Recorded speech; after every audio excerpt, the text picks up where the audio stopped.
So Friday, I went to a meeting up at Sugarloaf here in Maine. For those of you who are not in Maine, it's a ski area in the western part of the state.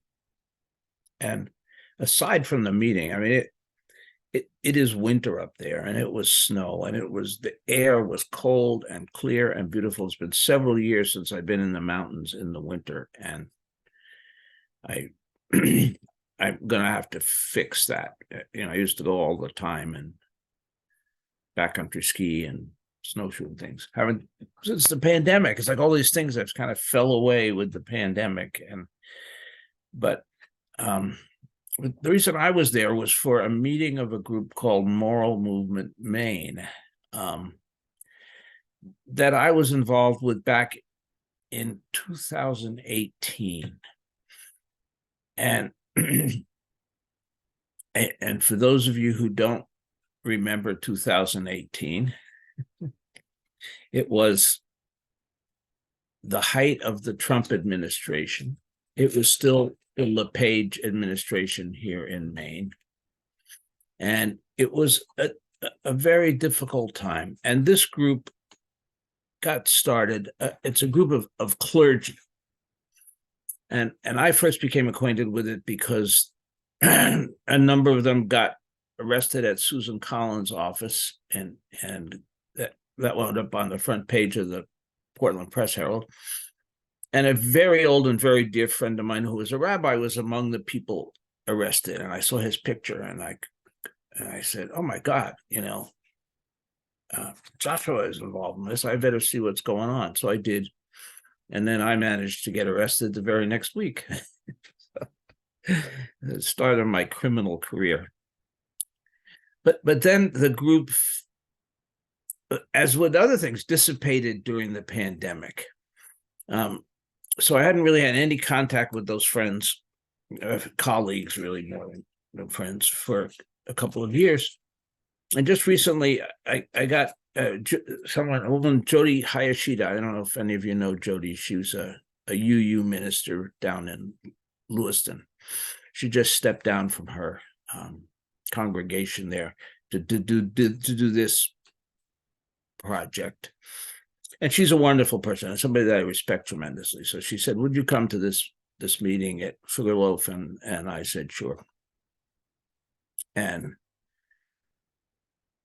I'm glad that I did, and it brings up a lot of interesting questions for me that I think are interesting for us as well.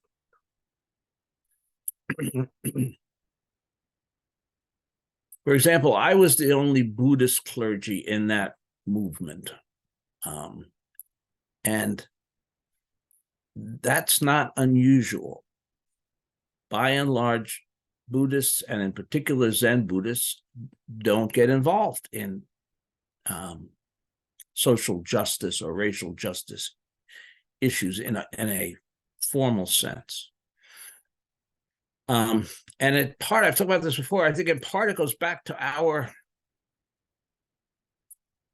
tendency, historical tendency. If we talk back in China, I've mentioned this before, that even today, the Chinese government is pretty okay with Zen Buddhists, because Zen Buddhists pretty much stay in their monasteries and meditate. Unlike the Taoists, they're bad. They're a bad bunch. And in the history of China, every once in a while, when the government got too oppressive, the Taoists led a peasant revolt and threw the government out. And so the Taoists have a history of political social justice action in China, but the Zen Buddhists don't at all. So the Chinese government is pretty tolerant of Zen Buddhists. Now, I don't know if it's from that, but I suspect it is in part, at least, that we therefore have a tendency not want to get involved. Into direct action types of things. And even when we do get involved, we like to do sort of indirect action. like Bernie Glassman's Zen Peacemaker's Order, which I think is wonderful, absolutely wonderful. So I'm not, but it's kind of an arm's length thing. It's not like On the Bridge with Dr. King or something. It's kind of, we like to stay back in the background a little bit. And I'm not going to play a judgment on that, but I think it's a question that's relevant in this day and age, and is going to become more relevant. God forbid things could happen in the 2024 election that would bring all of this up in a worse way than it was in 2018. And it's going to be a very significant question. How do we as Zen Buddhists respond or not respond? We have no central authority, which is a good thing. We have no pope who's going to make a declaration and say Zen is opposed to whatever it is, right? And I think any Zen clergy who's worth their salt is going to extend that out. There's no Zen position on these things. But what we should be doing constantly is throwing it back on all of you, in the same sense that the precepts are on all of us.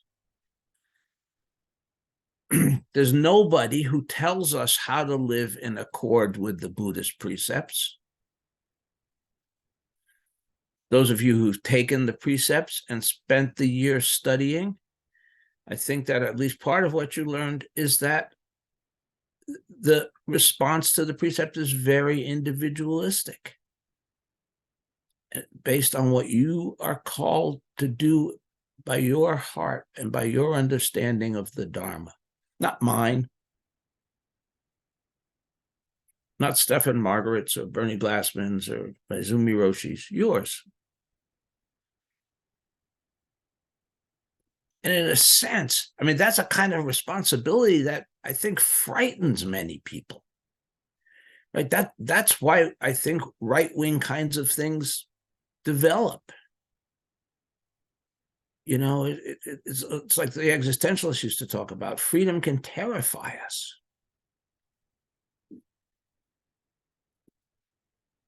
And it's often far easier to be the follower, the slave, than it is to be the free person making existential choices. But Zen doesn't let us off that hook. We are each and every one of us on the hook. And it doesn't give us any right answers. We are each and every one of us responsible for coming up with our own answers.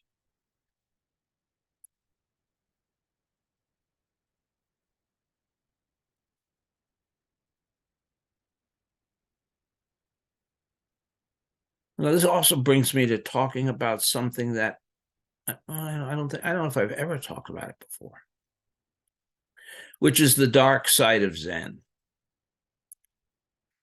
Okay. Which stems from the fact that many prominent Zen teachers in Japan supported Imperial Japan and used Zen for the training of Japanese troops and kamikaze pilots. Now, that's not something we talk about a lot, and I suspect we're kind of ashamed of it. But prominent teachers in our lineage were involved in that.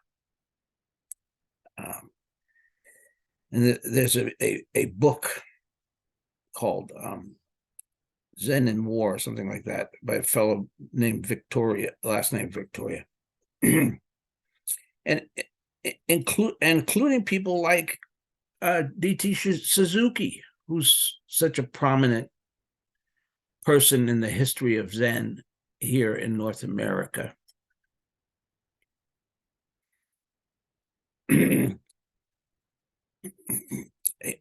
This is a quote from Suzuki teaching that the Japanese soldier that goes straight forward and crush the enemy is all that is necessary for him.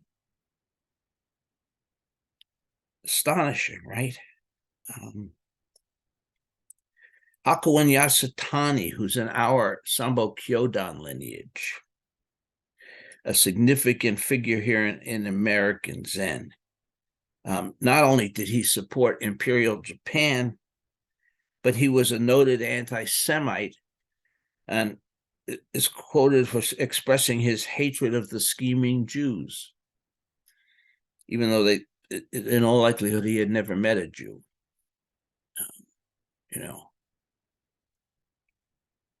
And so several Zen sects in Japan have formally apologized, including the Sanbo Kyodan. But I think it's an important part of our history to remember.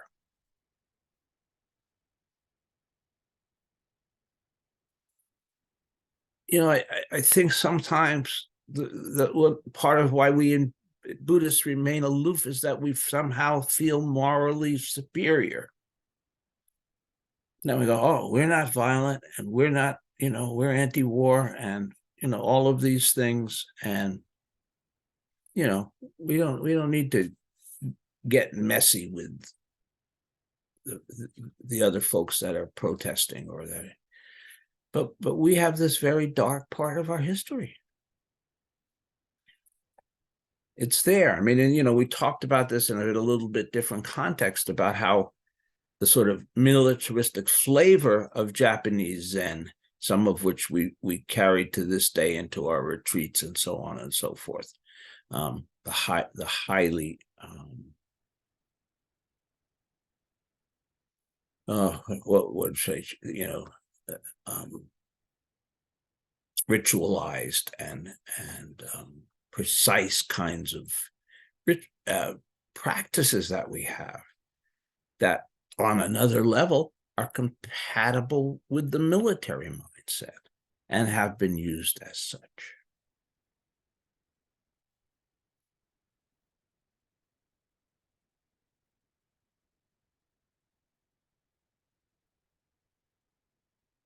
So we as a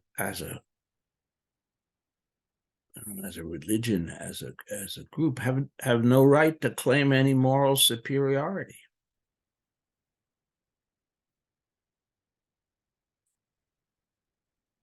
And on the contrary, we have the responsibility to live that and create that moment to moment to moment in our lives.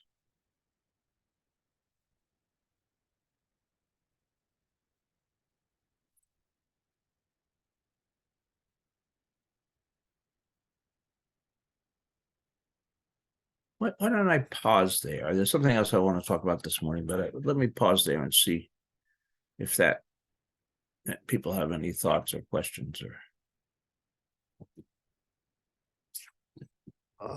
My feelings about the risks we're facing are very, very much like yours in terms of Trump and everything. But it just seems like, Zen practices, we let go of our egos and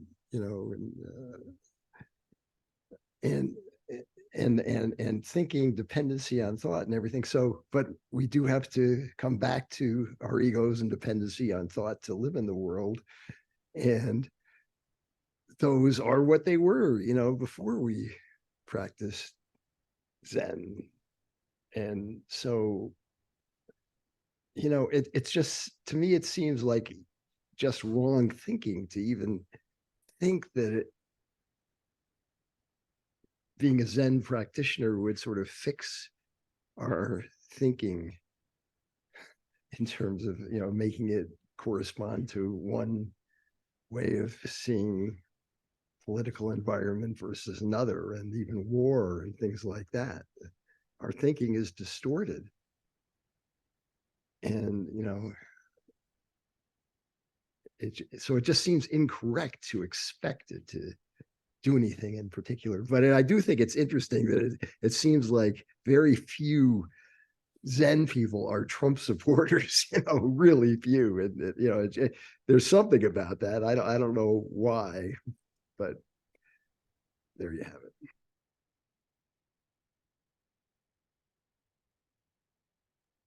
it. Should we ask about the Buddhists in Myanmar?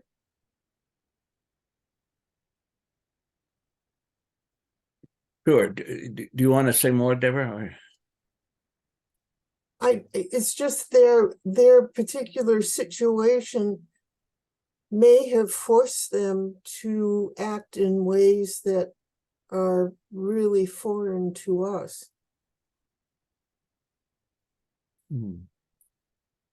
I used to take a certain amount of pride in saying that there was never a war fought in the name of Buddhism.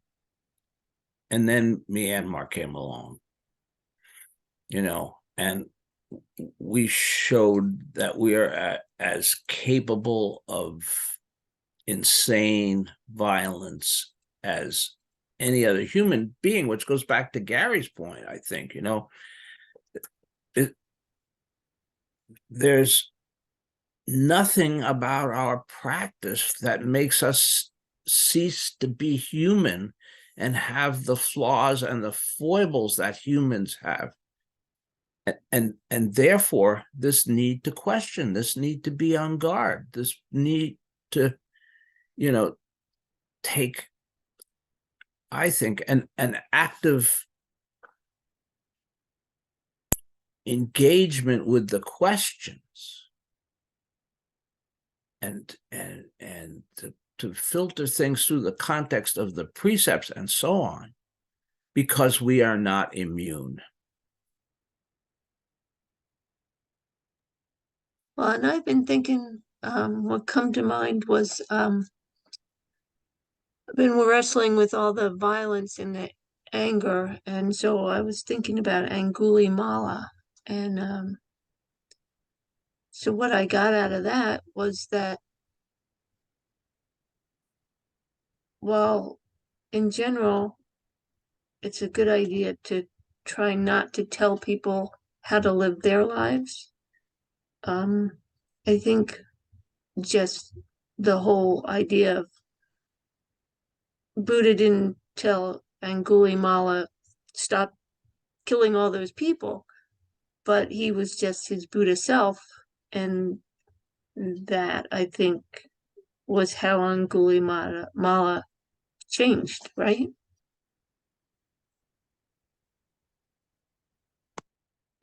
Yes. Do people know the Angulimala story? Some do, some don't. Okay. Well, I'll try to tell it in the most concise manner possible.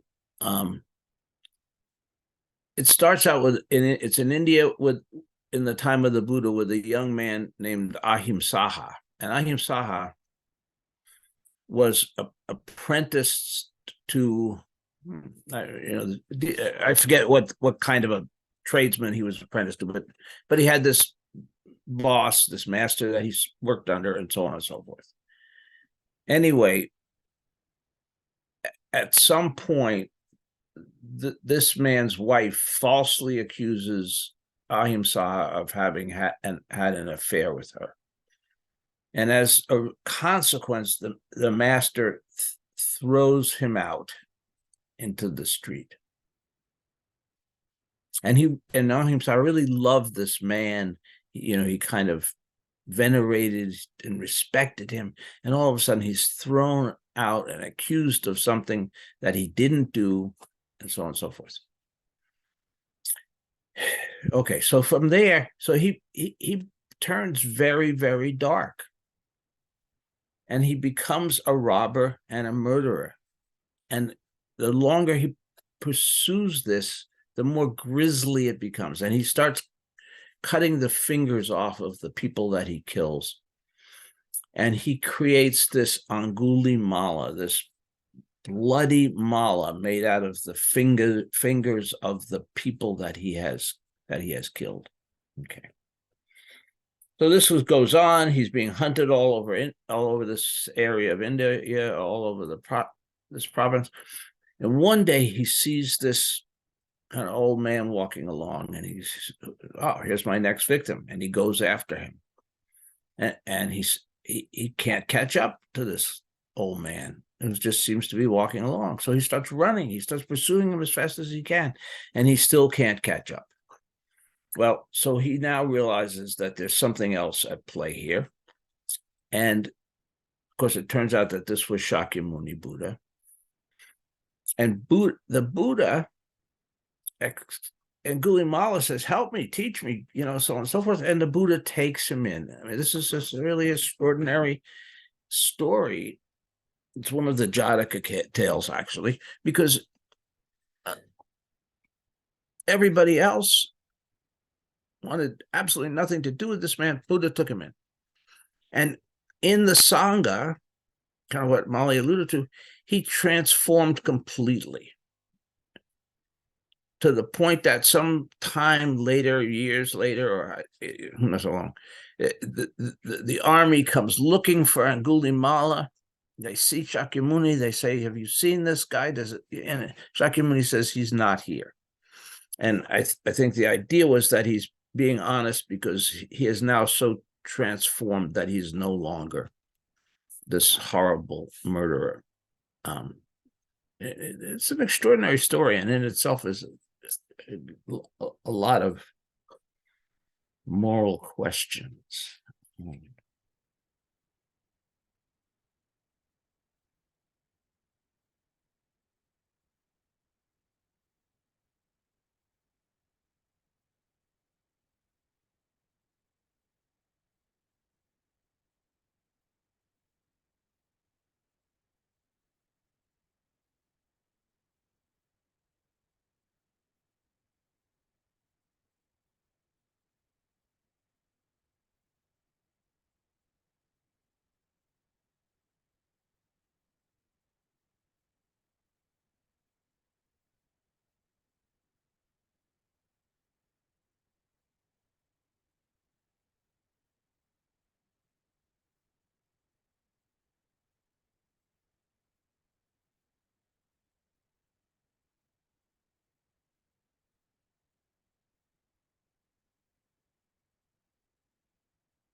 So I somehow see this. Let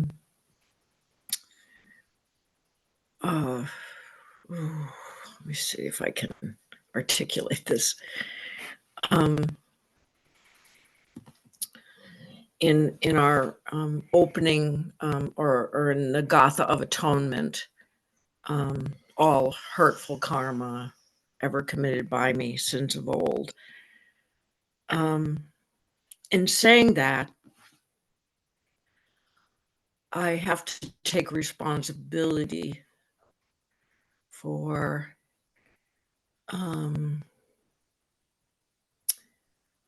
it all. And, as a regular kind of human being here, I tend to put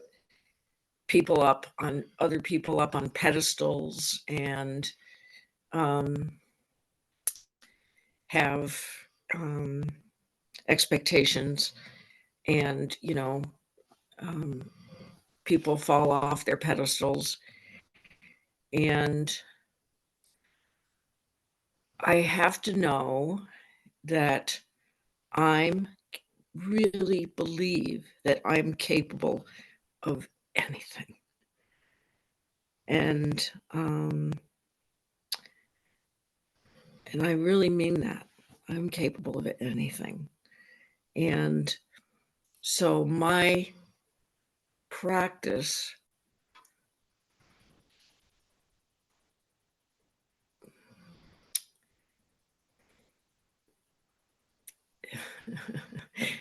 is kind of just for me or who I think I am, you know. Um, and in that way, you know, it touches my practice. All sentient, all beings, not sentient beings, all beings. And if I focus too much on, you know, the Myanmar thing, that was a big one for me also, Deb. I couldn't understand it, you know. The Buddhists are raping and doing all this, and how can this be, and everything else. And then I have to just go back to, I really, you know, there's a saying in AA about, you know, but for the grace of God, go I. And that's not just an AA saying, it's just been adopted by the 12-step programs. But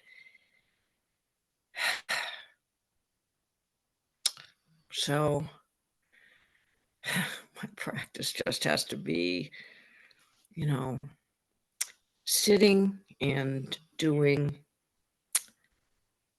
you know, what's right in the moment for me. I didn't know the story. I didn't know that story about the man and the, you know, murderous hatred that he had for being thrown out by someone he respected and he loved, and all that. I don't know. That's all I have to say. Thank you. Yeah, you know, interesting. The event, the thing that I went to on the Moral Movement Maine little meeting that I went to was embedded within a larger meeting of the Maine People's Alliance, which is, for those who don't, it's sort of a loose conglomerate of progressive organizations and causes here in Maine. And as a result of that, there were a lot of new Mainers at this meeting. And for those who aren't in Maine, the new Mainers are principally immigrants from Africa. We've had a fairly substantial African immigration especially the past decade. And so I had the occasion to sit at lunch with a recent immigrant from the Sudan. And he talked a little about his life experience. And I was so struck because it wasn't on NPR. It wasn't in the New York Times. It was this man sitting right here with me who had lived through all of these horrors, who had lived through the violence, the killing, the oppression, you know, and so on and so forth. And his perspective on living in this country, but my God, he loves this country, you know, whatever we think its faults are. When he compares it to where he came from and what life was like in Africa, he loves this country, and I completely understood it.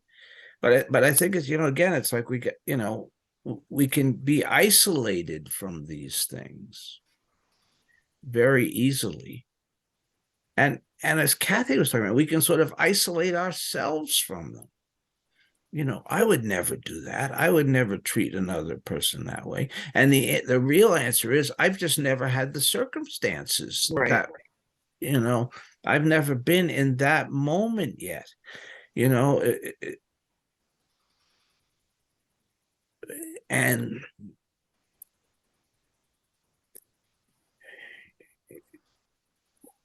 I think we like look back, for example, like we judge some of the people in Europe. You know, I was just watching something about France during World War II, and you know, and many of the French were in the resistance, and so on and so forth, and some weren't. Some didn't fight the Nazis. Some did turn in Jews, you know, and so on and so forth. And we kind of judge those people. But how many of us have sat with an SS officer holding a gun to our head, you know, and know what choice we would have made in those circumstances? We can theorize about it, you know, but we don't know.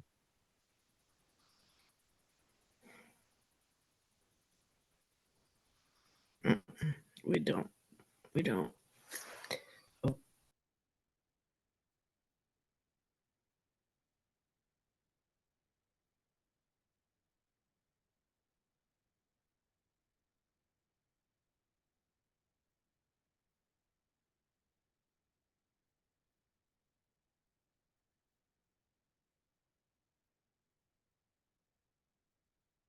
Peter, would you say some more about the rural movement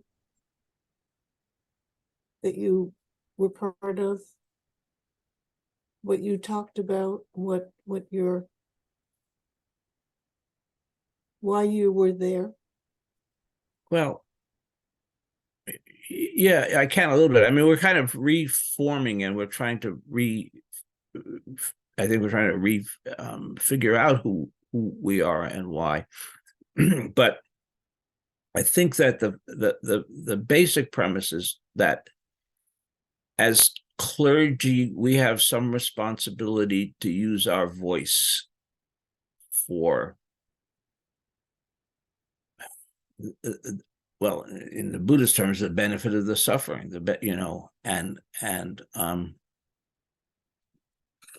because we have, not always in all places, but we have a disproportionate voice, you know, and we have people that we can talk to, and we have, you know, and so on and so forth, and have some maybe have some responsibility to set a good example, if there's such a thing. It flows better in a Judeo-Christian context than it does in a Buddhist context, but I think it still makes a kind of sense. Makes kind of sense to me. You know, there's just some things that I just cannot ignore. I just feel like I cannot sit still and not do something. And I'm, you know, again, I'm not, I don't have many answers. And you know, and so at times I've kind of made what I thought, you know, and I've, after that, I kind of soured on some of the direct action stuff because I didn't see results. You know, I saw other people, clergy members, friends. We got hauled off in the vans and processed and all that stuff. What happened? Well, not whole much. Susan Collins didn't give a flying, you know, about the fact she has no moral compass. So the fact that rabbis and ministers and priests and so on were using our credibility to make a statement about her policy didn't faze her in the least, you know, and that's just that example, but it kind of, that's what's led me personally back to a different type of action. That's why I'm doing the eco-spiritual stuff that I'm doing, because that's kind of where I feel like my engagement might be more meaningful. And that's what I'm saying. There's no right answers here. Tomorrow, big day tomorrow. I'm launching an eco-spiritual addiction recovery program. It's the thing I've been working on for maybe the last month or so. And there's going to be an article published tomorrow and some stuff. Anyway, so that's how I'm kind of responding in the moment. You know, and I certainly have no right answers.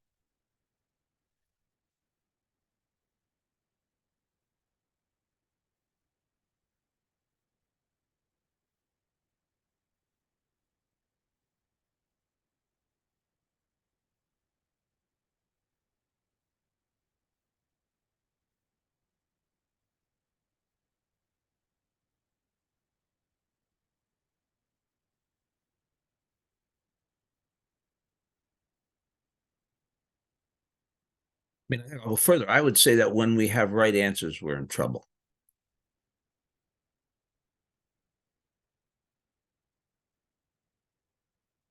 But that doesn't excuse us from trying, of learning, of, showing up.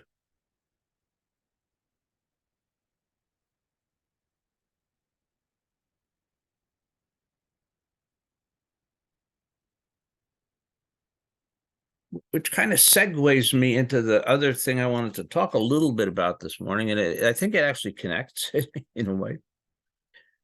So there's this person that I've been working with on this eco-spiritual things that I've been doing, and now recently this recovery program. And a few weeks ago, maybe a month ago, she announced to me that she was going to be going to Portugal to a spiritual retreat for like 5 days or something like that. And great. So she's gone and she comes back, and she has some really different attitudes, to the point that it's gotten now that I probably have to disaffiliate from her, which is very painful, because she's somebody who's very bright and very articulate and a deeply caring human being. And as far as I see it, and again, I've got to be sort of careful with the language and everything, she has fallen under the influence of a spiritual charlatan. And to whatever extent lineage may or may not be absolutely authentic and may or may not make a difference, unfortunately, I've now learned about this. There are people out there who are not part of any lineage, who may have no actual spiritual credentials, as it were, but who've learned the language. And so they can sound like a legitimate teacher, and yet use that in ways that are very pernicious and predatory and destructive. And all right, so I'm, that's strong language. This young woman that I'm affiliated with, she paid $8,000 for a 5-day retreat. Now, I've been going to retreats for, I don't know, whatever it is, 35, 40 years. I haven't spent $8,000 in total. So this is absolutely absurd. And then it gets even crazier, because the woman who's doing these retreats, not only is she not part of an established lineage, but her expertise is in Tantra. And so she's helping people have orgasms to enlightenment. Now, I see you all thinking, boy, I'm in the wrong place. No. So, it sounds absurd when I say it, but this woman has got a graduate degree, my associate, she's not a fool. She's a mental health professional. $8,000 to go do that. And so, obviously I don't know, that's not about anybody here, but I think it's, kind of wanting to, it's there and it's being used, and it's being used in the, I used to see the same kind of thing in the addiction treatment field. And Kathy once told me a horror story about a woman who ended up remortgaging her house for unscrupulous treatment people. It's there everywhere. It's there in spirituality. And so I think it's important that we retain the integrity of what we do, And we can't stop people from making mistakes. We can't stop people from being charlatans and being predatory. And they use these predatory sales tactics. right now, you got to make the commitment right now. Come on, are you afraid to make a commitment? Are you afraid to break through into a better life? Blah, blah, blah, And so otherwise intelligent people take out their checkbooks and make some poor decisions. And, so we in Zen, we have our karma, we have our,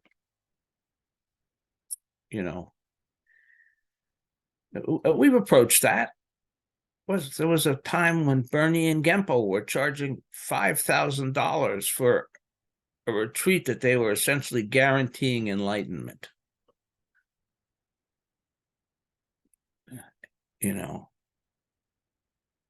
I mean, who wouldn't pay $5,000 for? And those two men were two highly credible Zen teachers.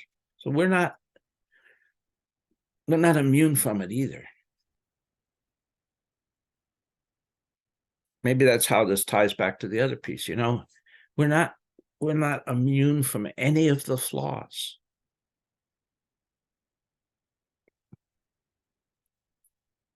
And that's why we practice. That's why we have the precepts. That's why we support one another with Sangha.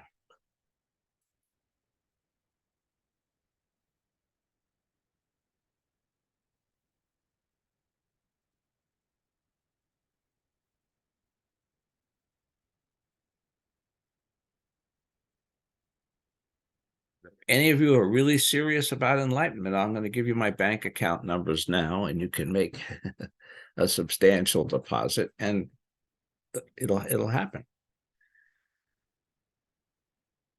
No, I'm making light of it, but it's just people are right now. People are confused. People are scared. People are desperate. I mean, we see it everywhere. And that kind of confusion and desperation leads to vulnerability also.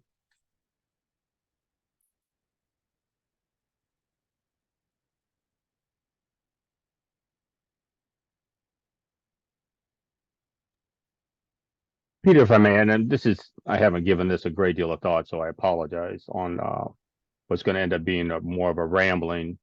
But I think as a Zen practitioner or so on, the Sangha is exactly what we have to offer, a community where people can come and join. In my experience, our desire as a species to be part of something outweighs logical considerations many times. And whether I want to look through the history of America as I understand it, with the deterioration of family or family meals or the unchurched to whatever, we have a lot of anxiety and stress in society, and they're looking for anything that they can grab onto and say, I belong to this, and I and us versus them, which 2016 opened a wide, terrible door on that, and I desperately do not wish to go back into that realm. As I look into the realm of recovery, one of the beautiful aspects of AA is that they actually have 12 steps. There is something to do with a sponsor. In Recovery Dharma, there are no 12 steps and there are no sponsors. It is a individualistic approach to recovery, but through the Sangha, through that community, that a place to be, to join, is about the best that I know how to help, to have a placemat available for other individuals to be a part of should they wish. But again, I'm going to have to go on the attraction versus promotion aspect that we use in recovery. I mean, but it's not glamorous. It's not fun. I mean, there's not a whole lot glamorous sitting on a bench on a pillow meditating. I mean, there's just not a whole lot to get excited about. However, if you take the time to do it, it is very, very beneficial. But to get people to actually commit to that is challenging. So that's kind of what I'm getting out of this. And with that, I'm going to shut up before I, anyway, sorry for the ramble. Okay. Rambling is good. Yeah. The often the I don't want to say true ways, good ways, I don't know, but authentic ways maybe is a better word, are not glamorous. Especially in terms of spirituality. That's why it's kind of so one of the quotes that this woman that runs these retreats has made is that she has created her business without struggle. She doesn't struggle. And I'm thinking, who in life doesn't struggle? Who in life doesn't have some pain? Who in life doesn't have loss and grief and sadness? And, honestly, how can we be human and not have struggles? And how can anybody claim to be a spiritual teacher and be teaching that struggle isn't a necessary part of life? The Buddha taught that we don't have to suffer. And that's a very particular thing. It doesn't mean that we don't have struggles. It doesn't mean that we don't have difficulties. It doesn't mean that we don't have pain, sadness, grief, loss, on and on. It means that those things don't need to own us. We don't need to suffer from them. Suffering and experience are two different things. We need to experience them. And we don't suffer because we experienced. Because we don't separate from them. We live them and we live through them.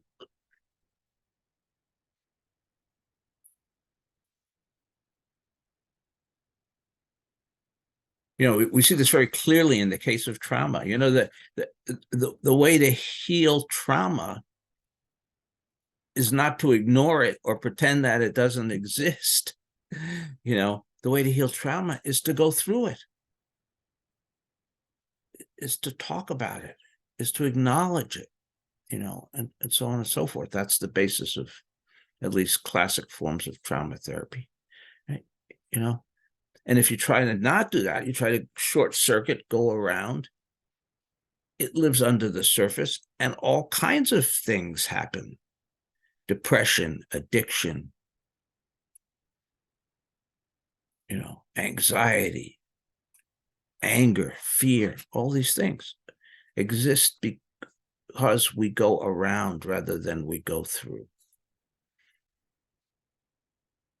And I do think that's something that Zen gives us, to be awake and to show up. Whatever it is, we show up. If it's sadness, then we cry. If it's happiness, we laugh.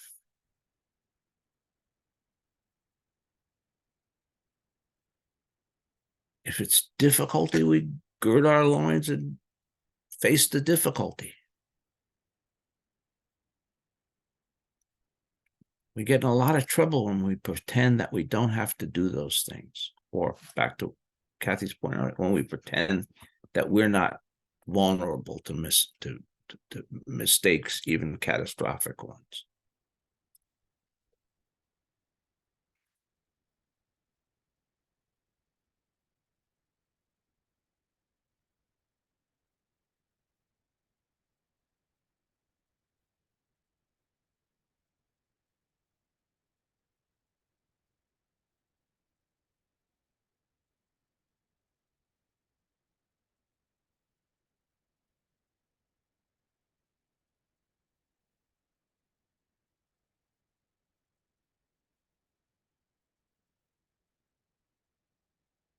Your point about Sangha, Daniel, is extremely relevant. That that's part of why we cannot do this alone.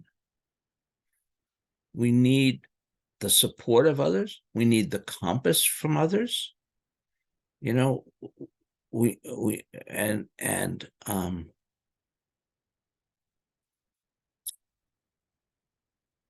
you know, we all have our shortcomings, our failings, our flaws. But being in collaboration with others, we can compensate for those things to some extent. You know, we can get help going through them. That's what the spiritual path is. That's why the spiritual path is difficult. You know, this example I used of this I don't even want to call her a teacher, this charlatan it was in Portugal, but, you know, is extreme, but there's a lot of lesser, but also significant kinds of posing going on, you know. And if something is a real spiritual path, it's messy. There's pain. There's all of these things. That's why it's difficult. Oh, so you know, now in the Buddhist world, also it's sort of the spiritual bypassing through the happy Dharma, right? I'm a Buddhist. I don't get angry, right? I'm a Buddhist. I'm happy all the time. And some of you are laughing. Again, $5,000 in my account and I can get you there really quickly. Otherwise, you have to deal with all this other stuff. But that, again, it's kind of that's out there. Buddhism can't do that for us. Sufism can't do that for us. Hinduism can't do that for us. I can go on and on, right?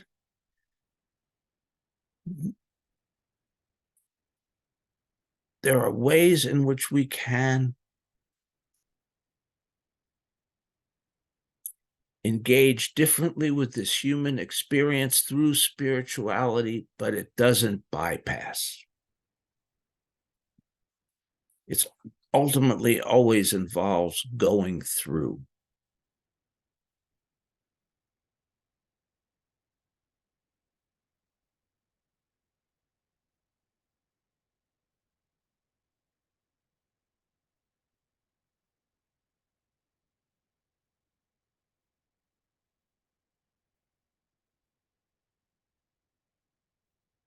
There's an AA phrase that just came into my mind, Daniel. We thought we could find a softer, easier way, but we could not. It's such a true line.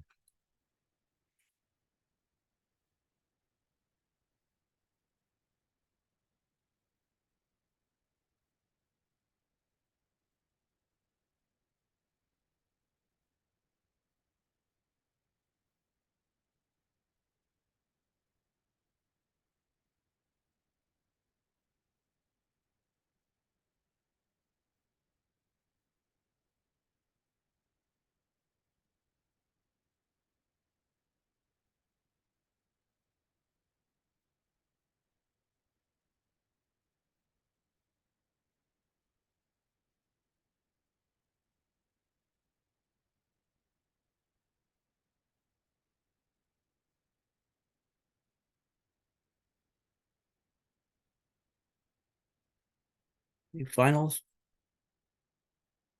thoughts, things people want to say, or? Peter, I just want to say thank you for being here. Well, you're welcome. Thank you. Thank you for being here. This, you know. Segueing a little bit, have people seen a notice come out from Treetop about Rahatsu? Did I miss it? Or I didn't think so. Okay. Kathy, your sound is off.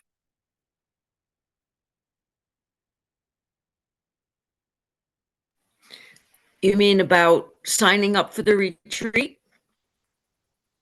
Well, next week is Rahatsu. Yes, the- I haven't seen anything about that. December 8th Uh-huh. is the date. And we, it's got a whole history. I mean, we used to have our winter retreat at Rahatsu, right? And then we had people who were teaching on academic schedules, Peter Harris and others, and that's a terrible time of year for them to get away. Right. So then we kind of slid the retreat It's in into January. January. Right. But Rahatsu, there was I a know. time when we were doing an all-day sit on Rahatsu. I hadn't heard that this year. I haven't heard anything about that. Okay, all right. I never know when I'm just getting old or when I'm so, No, something I happened. mean, I haven't gotten anything about it. Okay, And you, well, Deb, you haven't. Yeah. yeah, and Susan Livingston, but lots of people here are on the treetop mailing list, and Right. including myself, I haven't seen anything. Okay, I do think we're doing a memorial of some sort next Saturday for Margaret. Right. yeah, okay, yeah, that is Margaret's anniversary is about that time. I'm not sure if it's the 8th or the It's 6th. December but 2nd. it's 2nd. Yeah. Because Okay. remember, Peter, you called me to tell me about Margaret, and I told you that my father had also died that day. And that Oh, was 10 years ago. So Mm. yeah, yesterday. Yeah. Yep. Yeah.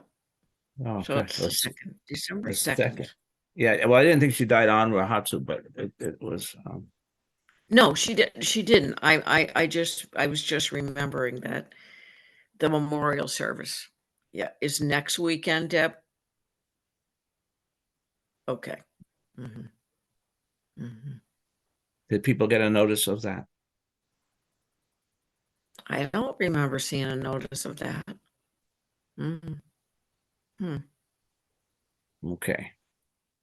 Okay. All right. Well, figure that out. Everybody, thank you all for your practice. Okay.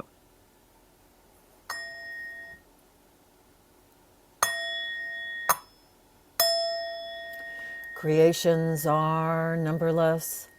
I vow to free them. Delusions are inexhaustible. I vow to put an end to them. Reality is boundless. I vow to perceive it. The enlightened way is unsurpassable. I vow to embody it. Creations are numberless. I vow to free them. Delusions are inexhaustible. I vow to put an end to them. Reality is boundless. I vow to perceive it.